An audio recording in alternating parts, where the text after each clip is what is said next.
When we think of U.S. presidents, we often imagine men of power rising from bustling cities, Ivy League schools, and centers of influence. But many of America's greatest leaders were born far from the spotlight, in tiny towns and rural corners of the country where dreams seem distant and the road to the White House even farther.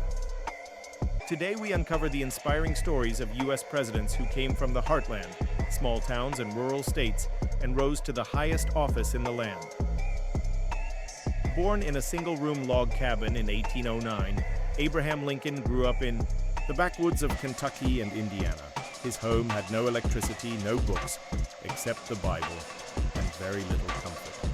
But young Lincoln read by candlelight and taught himself law. It was this humble beginning that shaped his deep empathy and belief in the common man, qualities that would one day lead him to preserve the Union and end slavery.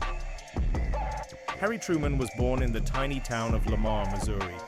He grew up on a farm, waking before sunrise to milk cows and plow fields. He didn't attend college, a rarity for a president, and worked as a farmer and haberdasher before entering politics. His no-nonsense, grounded leadership style helped him make some of the most difficult decisions in world history, including the end of World War II. Jimmy Carter was born and raised in the tiny town of Plains, Georgia, population barely over 600. He worked on his family's peanut farm and lived without running water until he was a teenager.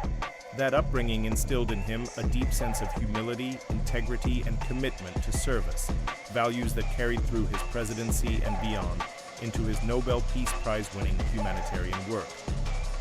Calvin Coolidge was born in the small village of Plymouth Notch, Vermont, a community so rural it had only a handful of homes and a general store. His father, a storekeeper and farmer, actually administered the oath of office when Coolidge became president. Coolidge's quiet demeanor and deep belief in limited government reflected the self-reliant values of his rural upbringing. Born in the hill country of central Texas, Lyndon B. Johnson grew up without electricity or plumbing. His rural roots taught him firsthand the challenges of poverty and inequality. As president, he launched the Great Society programs, aiming to lift millions out of poverty, a mission deeply connected to his early life on the farm. What do these presidents have in common?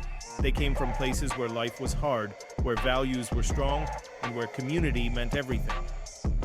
Their roots gave them resilience, compassion, and a connection to the people they served, especially the forgotten voices of rural America. These leaders remind us that greatness doesn't begin in marble halls or elite universities. It can be born in a cabin, a farmhouse, or a tiny town at the edge of nowhere. Because in America, even the most modest beginnings can lead to the most powerful office in the world. If you enjoyed this journey through history, like this video, subscribe for more presidential stories, and let us know in the comments which small-town president inspires you the most.